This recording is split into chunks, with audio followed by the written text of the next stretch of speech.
So I was born in Chile in a small town in Santiago. My mom, she's a teacher, and she always took me to school when I was like 2 or 3 years old. So since a very early age, I was involved with learnings and developing myself. And my dad, he was an entrepreneur. At the time when I was born, he used to sell bread. So he used to get up at 4 in the morning, and he was a hard worker. I used to enjoy on the weekends when I had the opportunity to go and work with him. So I was probably 5 or 6 years old, and I had so much fun.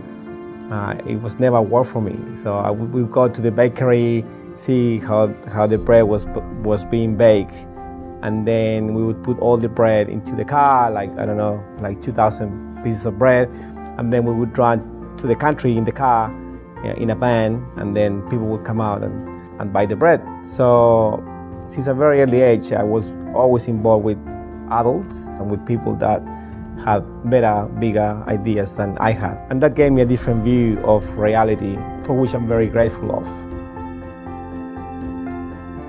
So in Chile, you can go to a traditional high school or you can go to a technical high school. So in the technical high school, you go and you study something like a technical profession. So by the age of 17 or 18, when you finish high school, you already have a degree that you can go and work. So I went to study IT. I did it for 4 years. And by the age of 17, I graduated as a developer. So when I finished high school, my dad, of course, he said, Christian, you need to go to university because I want you to be the first, university graduate of the family. I said, Dad, sorry, I'm not going to uni. I want to work. So by the age of 17, I went out to find a internship. I got an internship in this company. They were an IT company, but they were installing a software. So after working with them for 1 month or 2 months, I spoke with the owner of the company and said, look, I know how to develop software. Why don't we develop our own software? So he said, okay, let's do it. He gave me the opportunity. And I think I have been very lucky to always be surrounded by more successful people who gave me a lot of opportunities. So I started developing software and we started selling software. So I was going to all these meetings with executives, and I was being introduced as the head of production or the engineer of the company, and I was only 17. So I had this baby face, and I was so skinny, so I don't know how people believe that. So suddenly I realized I could do this by myself. I was taking the requirements from the clients, I was doing the design, I was doing the development, I was doing the installation and the training for the client on how to use the software.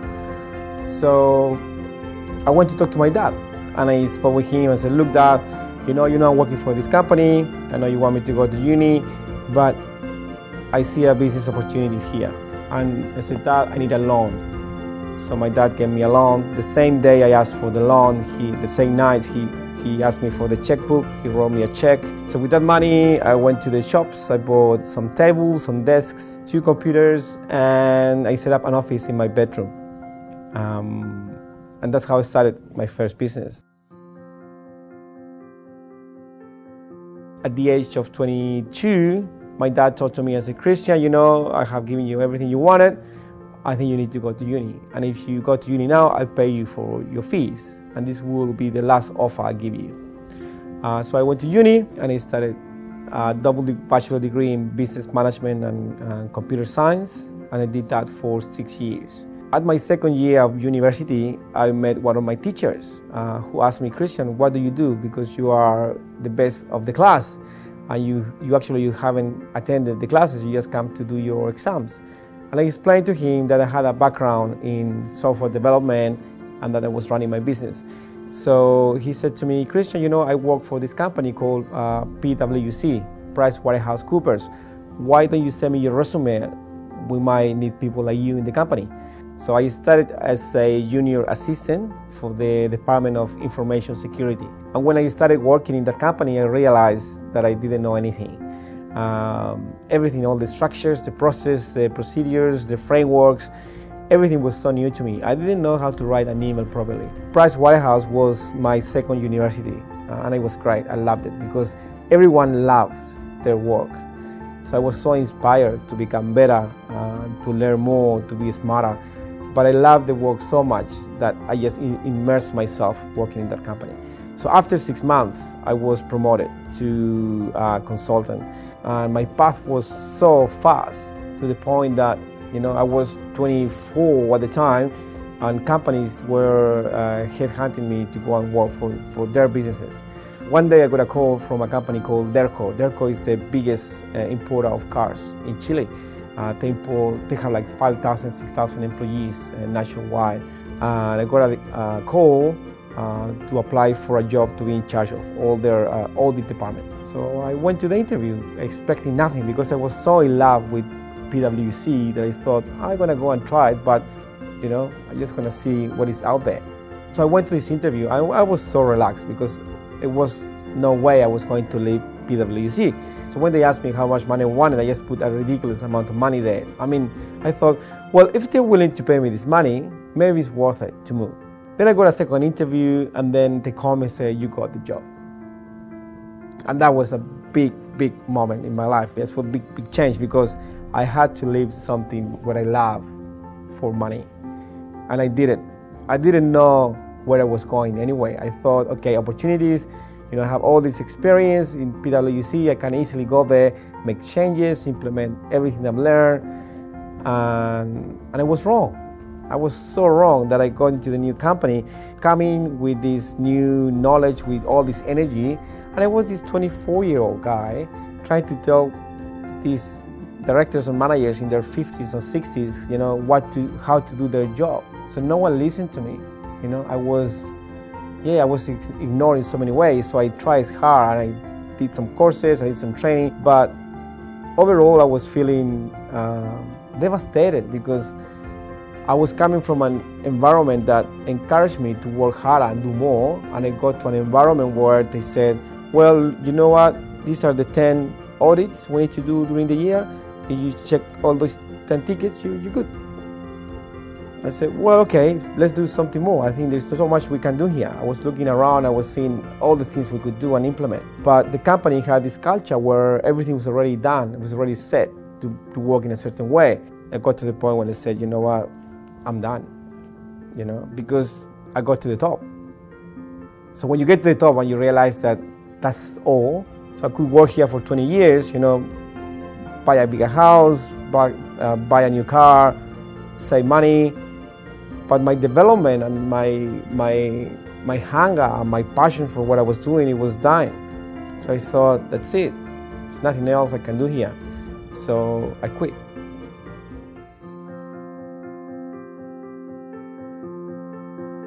So as soon as I quit my job, I thought, what can I do?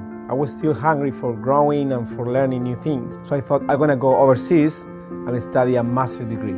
So I called the Chinese embassy and I asked for their scholarship programs. They said, look, we have 2 scholarships for this year and no one has applied. So if you apply, you're gonna get it. They close next week. And then they asked me, do you speak English? And I said, no, I can't speak English at all. And they said, well, so don't bother applying because you need a fluent English to go to China, because in China they will teach you Mandarin from English. So then I realized, because I couldn't speak English, I thought, I need to study English first. So what do I do? So I thought, okay, what if I go overseas, I study an intense course in English, then I come back, I prepare for the rest of the year, and then the year after I go back to China. So I arrived in Australia, that was 10 years ago, in 2007, with a 4-month student visa, no English and no contacts. So I arrived here, I love the country, I love the weather, I love everything. What surprised me the most was all the people from all these different countries. I was fascinated by that. Then I thought, well, what if I stay longer? What do I have to do to stay in this country? I went to the immigration website and I learned all the laws and regulations from the immigration website. And I discovered that because I was an engineer, if I learn English and if I study something related to my career for 2 years, I could apply to the resident visa as a skilled professional. So I put all my money into studies. I took all my savings out and I extended my English course for a year, and then I enrolled into an advanced diploma in business management that took me 2.5 years to complete. So from 4 months, I went to 3.5 years of visa, which was great. So now I could stay here. So I got a job cleaning toilets. That was my first job through an agency. I was cleaning 45 toilets a day in 2 hours and 45 minutes on Kent Street. But of course, money wasn't enough. I had to pay rent, I had to pay food and everything. So I got another job delivering milk. So I would wake up at 2 in the morning. The truck would pick me up at 2:15, 2:20. We would go to the depot to collect all the milk in the truck, and then we would go around Sydney delivering milk to coffee shops and supermarkets, and we would do this from 2:30 until 9:30 in the morning. And then I would go to school. The truck would drop me at school. I would study there, and then go to cleaning toilets. I would go back home around 9 p.m., 8:30, 9 p.m. I would do my washing and cooking and homework, and then next morning at 2 in the morning again I had to be up. So it was a bit tough, I would say, but for me it was an adventure. I remember at the time my dad would call me from Chile and say, "Cristian, what are you doing? Come back." He was devastated to know that I was going through all of this, knowing that I was an engineer and everything that I had achieved in the past. So he was devastated. He would say, "Cristian, come back, I'll give you a house, I'll give you a car, I'll give you, you can work in my company, you can be the managing director, I pay you a salary." I said, "Dad, this is my journey, I need to go through this, it's gonna be fine. Just let me do it, it's fine, I'm choosing to do this." And for me it was an adventure, and I was learning so much. I was being exposed to things I had never been exposed in my life, so I was growing. And I'm glad that I recognized that I recognized I was growing, and that the future would be brighter. So as soon as I could speak a little bit of English, I quit my 2 jobs. I quit the milk delivery and I quit the cleaning jobs, and I started my first business in Australia, and I call it IT advisory services. But basically I was just fixing computers or teaching people how to use their computers. So I made my own business cards, I made my flyers, and I was just going everywhere. I was standing outside the shopping centers giving flyers away, giving business cards. I went outside schools to give cards. I was kicked out of places because I was doing that and I didn't know I wasn't allowed to do it. And then suddenly I started getting work. It wasn't a lot of work, because I wasn't that diligent, I think. I was still studying, I was still doing some other stuff as well, but I was doing something different, and then life started becoming a bit better. So when I was doing that, I was called to this company called Unseen TV. So Unseen TV was the first online TV channel in Australia. They were making videos for online distribution before YouTube. So I went to this company to fix their network. And as I was fixing their network, the CEO of the company talked to me and said, "Cristian, we're looking for video editors. Do you know anyone?" And I said, "I can do videos. I can do anything." So I started doing 1 video a week, then 2 videos a week, and then I became a regular editor for the company. The owner of the company became my good friend, and then I learned how to use the cameras, I learned how to do production, and I learned how to do directing. And after 3 years, I was heading the fashion channel and the red carpet channel of the company. And suddenly I was discovering skills and passions that I never saw before in my life. So during those 3 years, I was at the same time finishing my studies, and I was learning English. I did my tests to be certified that I could speak English in this country. I did an assessment in the Engineering College of Australia, and I finished my studies, so I could apply to the Skilled Professional Visa program to get my permanent residency. So after 3 years, I did that. I put all my paper together. I had this amount of degrees and recommendations and everything, and I sent it to the immigration office. So when I sent my application, after 3 months, I got my approval, and that was the first big massive achievement for me. I was so happy. I just thought, wow, I never believed one day I was going to be a resident. I never believed one day I was going to speak English. I would never believe one day I was going to work in a company in Australia, because at the beginning it was so hard. I couldn't speak. So I got my visa and I thought, okay, I have my visa, I have all my degrees validated, I got everything. Now I need to go back to where I belong.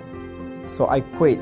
I quit my job at Unseen TV, I quit the production side, and I went out and I got a job as a full-time solution architect for this company called eNerds.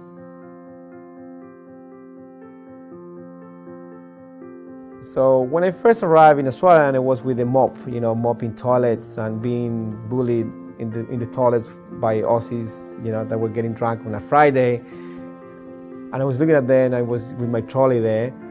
I never believed that one day I was going to be working with, with a tie and in an office and, going to talk to people and talk to business owners. I got a job as a full-time solution architect for this company called eNerds. What's happened to me at the time is that I was overqualified to have a junior position because of my past in PwC and all my engineering degrees. But I was not qualified enough to have a senior role because I had never worked in Australia as an engineer. So I was in this space where no one could employ me. But Jamie, the CEO of this company, he spoke with me and I told him my story. And he said, Cristian, I like your story. My wife, she's from Colombia and she has the same story as you do. So I'm gonna give you the opportunity. And they gave me the opportunity and I just gave them my best. So I became the auditor of that company. And my role, my initial for the first 6 months was to go and talk to all the 100 clients to audit their systems and to give them recommendations about their systems as well. So that was the kind of a dream, that I never thought was going to be possible. I had a great time there. The owners of the company, Jamie and Tristan, great guys, they gave me this opportunity because they believed in me. So after 1.5 years of working in this company, one day I realized that I was in the same spot again where I was back in Chile, working in an industry that I wasn't really happy with. So then is when I realized that video production was my passion. The same day I realized that, I went to knock at the CEO's door and said, mate, thank you for the opportunity. I love your company. Thank you for everything you have given me, but my passion is somewhere else. And I'm gonna go back to work in production. So I quit. The same day I quit, I went to the bank. I got a 50 grand loan. And the next day I went and I bought my first camera, which is the camera we are recording today. And that was in 2012 when I started Creative Creations, which is the company we're running now. When I started Creative Creations. That was in 2012. Since then, we have had this journey of producing videos, now training people around the world, and it's been amazing. Over the last 5 or 6 years, we have created a framework to implement video in a very strategic way in companies. I have been able to combine my engineering side with my marketing knowledge and business experience with the videography component. And we have created something very unique. So this is exclusive knowledge that no one else has created. And now we're running these workshops in Australia and around the world. We're going to the US, New Zealand, and Europe because we have this unique knowledge that we want to spread through the world and help not just businesses, but the industry. So on every workshop, we normally have videographers that are coming as well, because I believe that if we can improve the industry and help other videographers, we are all going to benefit. We have produced over 500, 600 productions across Australia, Asia, Oceania, Europe, South America as well. So we have traveled, 15 countries, and we're very happy. We have a great team, and we're like a family, and that's beautiful. And our purpose is to keep growing, to have a bigger team, a stronger team. I think I have been very lucky in my life to have this journey, which is quite unique. But everything happened for a reason. So now it's time to think about why did I have to go through all of this? And I think that the reason why is because this journey allowed me to have this knowledge and experience, and now I can give it back. and not just to businesses or other videographers, but to help communities, to create videos for charities, to tell the untold stories. So Creative Creations, which is the name of our company, we are still very small, but we have big dreams, and I think that we have the experience, the knowledge, and the passion to take this wherever we want, not just in Australia, but around the world. And that's me. For more information, visit our website, CreativeCreations.tv.